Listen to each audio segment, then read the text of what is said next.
We're going to be testing these out, and I'm going to put my money where my mouth is. That we, as FMA practitioners, we should be able to pick up a blade at any given weapon, and just be able to strike if that's what we have been doing for years and years and years. Welcome, Sigang. We have Grandmaster Sonny Sison with us today of the world famous Mango Shake system. He's looking here at blades from Luzon, Visayas, and Mindanao. Video shot, see?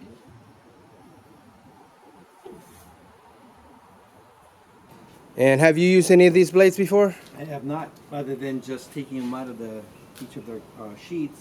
I've never cut any bottles, but people do it for their own reasons. I had pointed out, without saying any names, that as FMA practitioners, we should be able to pick up a blade at any given weapon, and just be able to strike if that's what we have been doing for years and years and years. But Elric has explained to me that people do it for various reasons. One is to test the sharpness of the blade and to get a feel of each weapon that has various, what's the word I'm looking for, Elric? You used idiosyncrasies. Yeah, little nuances of each blade. Yeah, it takes something. Like they get the job done, but you got to figure out how to do the job they want done. Right. So this is, in a certain way, myth busting as well. Yeah. If we are to give any particular system their angles of strikes, can we do it with all of these blades? Are they good for particular blades? Things of that nature. But my specific point is to bottle cut and prove that I don't know about anybody else, but I'm trying to prove that I can cut any bottle with any various blades I've never used before at any particular angle that we choose. So we'll see how it goes. So, what are your thoughts, Sonny? All right, so we hung a bottle up, and as you guys explained to me before, that the hanging bottle is much easier to cut rather than it resting on top of another thing that you guys showed me that you do with these empty 10-gallon bottle jars. So what I'm going to do for this first one is just grab any random blade. Matter of fact, you pick the blade, give the name of the blade, and I'm just going to walk up to it without any measuring and just strike it. Let's see how it cuts.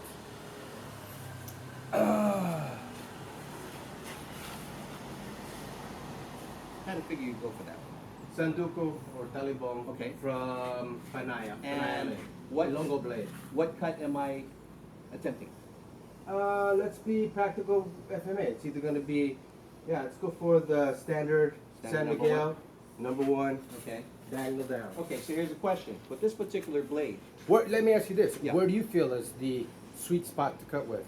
definitely the Settle. fat part near the tip. Okay. But Touch it on the side of the blade. You mean just touch it with your nail and this stuff. general area here, that's the widest portion, means that that's where it's most weighted. But this particular blade actually has great weight. I don't feel like it's tipping forward, where I think that the length of it and the way that the handle is constructed, it's evenly balanced. So first cut, number one down, Yep. straight through. So the point of it was I should know range and I should know measure, correct? Yep. Right. I didn't measure, then cut. That's test number one.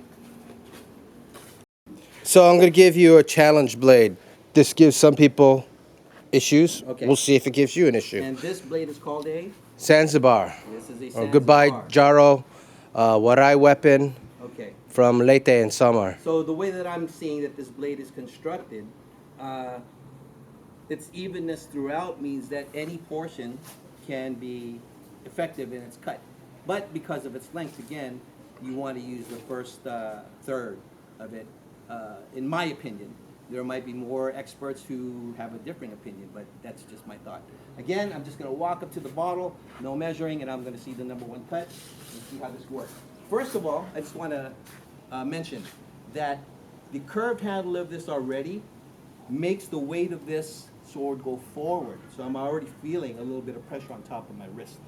So that means that I have to, if I want to get a proper cut, it's not something that I think my wrist should flex, but more using this in balance with the length of my arm as support. So walking straight up to it, no measure. Insights from cutting with that blade? It We didn't could take feel a as look. good as the previous one. So if you notice the cut, it is a angled cut, Yep. right? It's not a horizontal cut.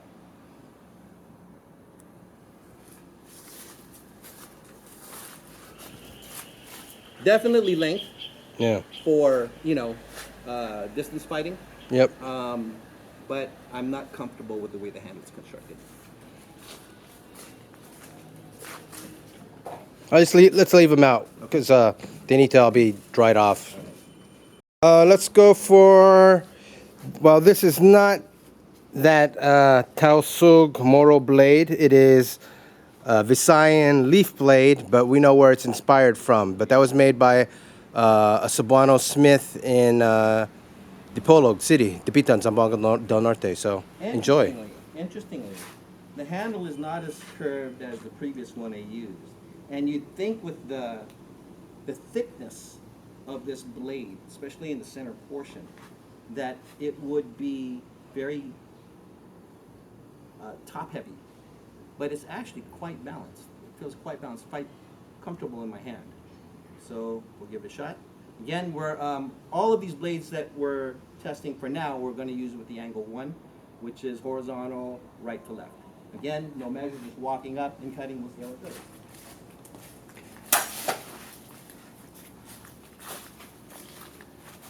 And then, to make sure that I'm doing a horizontal or a number 1 45 angle cut, there's the cut. Yeah. There you go. Let's Okay. just get a highlight of the Right? craftsmanship The of the detail of head. that. This is a modern blade, so it's like, people talk about the loss of craftsmanship, and it's like nice to see this kind of artistic detail still So going why into a is the blade. guard like this though? What do you think? Is that stylized? It's stylized. It also has functional purposes, but I haven't. I see the catch, right? Yeah. So if you need a trap, Yeah. and don't want it to slide off, this one I'm not sure, but you know what? The way I look at it, if I was in super close range and couldn't use the edge stuff, there's ways that I would be able Oh, to yeah. dig this into somebody's body, or a catch, on somebody's clothing, something Yeah. to that effect. But this is probably a blade that you might see similarly designed in other cultures.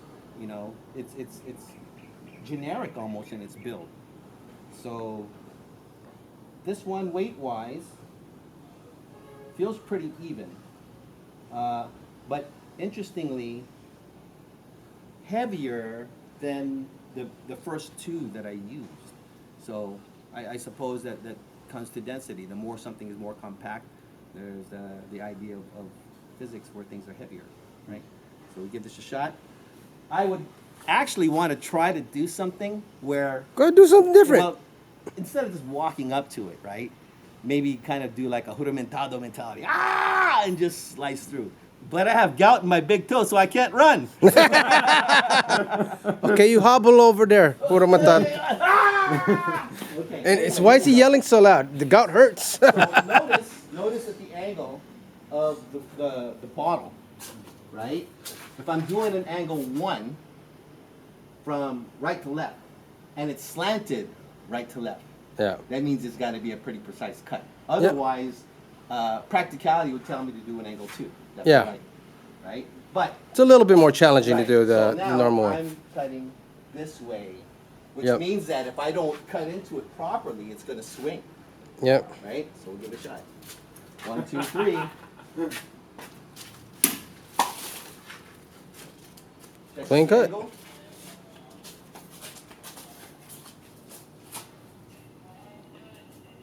Right? So, interestingly, I just thought of this too. I am hitting a very generic space, meaning that whatever length of the bottle I'm hitting could be at the top, could be at the bottom, could be in the middle, right? And we're talking about accuracy shots also, right? So how does this apply to when we're swinging at somebody? If we're talking angle 1, and we've always mentioned that it's a specific target. It could be collarbone, neck, shoulder, whatever. This isn't a test of that necessarily, unless I start talking about, see where the label is, I'm going to cut through that label. So this is just a generic cutting test to see if I'm worth all the beans that I talk about. So this is another Ilongo blade, a Sanduko. Seemingly, I'll say right now, just off my feel, the Visayan region know what they're doing with their blades in terms of how they're made and the way they're weighted. Again, you would think that with the thicker end of the blade that it would feel like it's falling forward, or the weight would be more forward, but it's actually feeling quite balanced. You know what we could also do in that, for prosperity's sake, that maybe in some of these cuts we see in slow motion what portion of the blade I'm cutting with, right? Because also that alludes to measure, that if we know the weapon, we should know what portion we should be hitting with, as opposed to saying I just generically swing and I end up swinging down here, but it cuts anyway. Yep, next cut will be high FPS. Right? So now we've done 4 cuts with an angle 1, going right to left. We're going to do now a backhand going left to right. So this is the cut here in this motion. And we'll see if I'm good with this. I should be, because the bread and butter of Kajukenbo, which is my base system, is a backhand, right? Is a backhand. So whether it's a downward backhand or a snapping backhand, I should be able to do okay with this hand. Here we go. An interesting thing about this test is I don't have my glasses on. So, even as I get closer, I have to kind of gauge by feel where that bottle is, because it's not until probably when I get within 5 feet that it comes into focus. So right now I'm kind of squinting at it, like, okay, I know where it's at, generally speaking, right? So if I miss, then I can blame it on my eyesight. Here we go. Cool. Right? Ready to go? Yep. Coming through. Angle 2.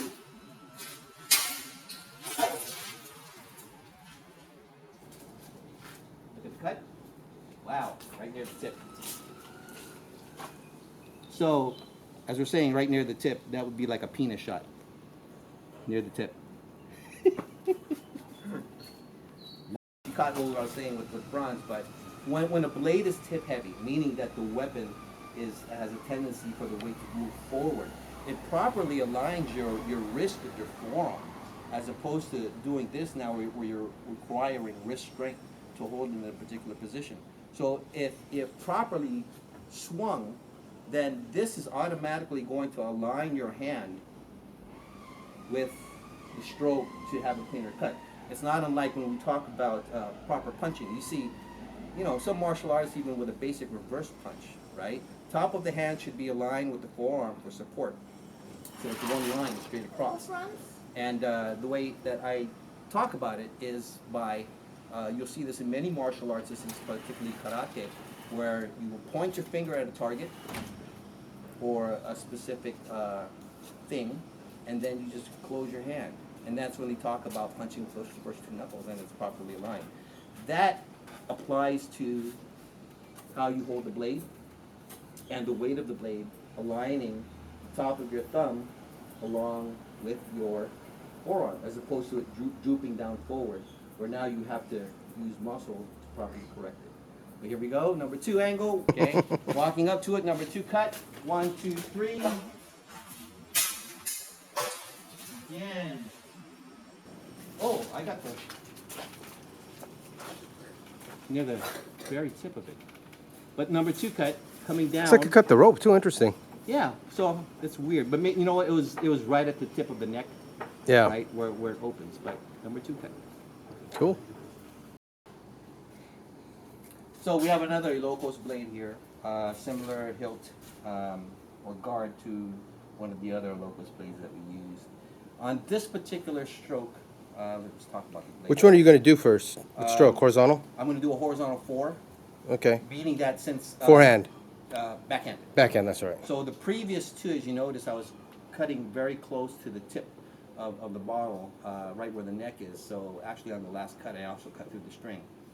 So this one is a little bit more require a little bit more accuracy. So on this one, in my mind, I'm going to try to aim somewhere along where the label is. And the weight of this blade feels good.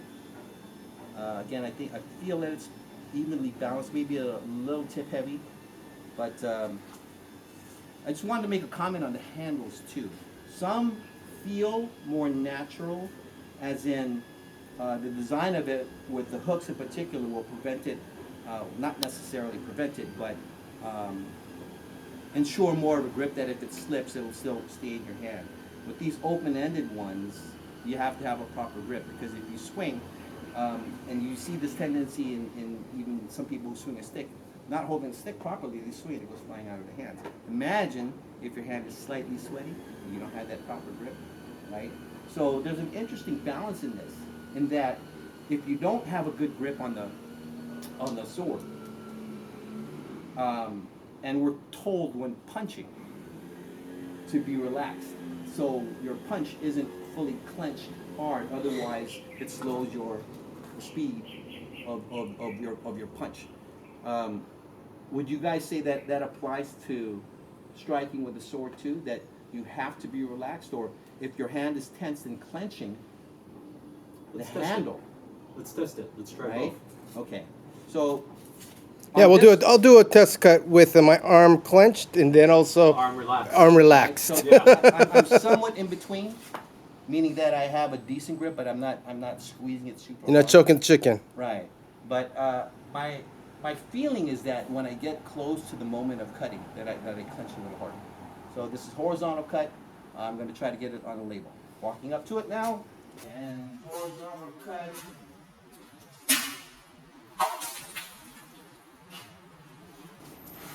Relatively horizontal. And hit the bottom of the label. Slight angle down.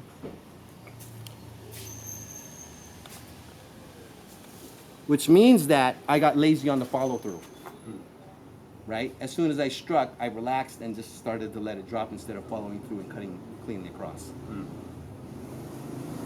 Unless the bottle swung slightly when I struck it, which caused that We'll have to look later. quite angled down. It's harder this way because why? You don't have the weight of gravity holding the bottle in place. Is this the one or is this? Both.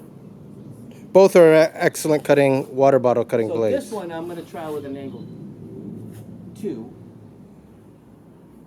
Because I don't want to jack up his blades in case I do suck with an angle 1. I end up hitting the cement. Yeah. So I'm going to cut across, going across this way, and here we go.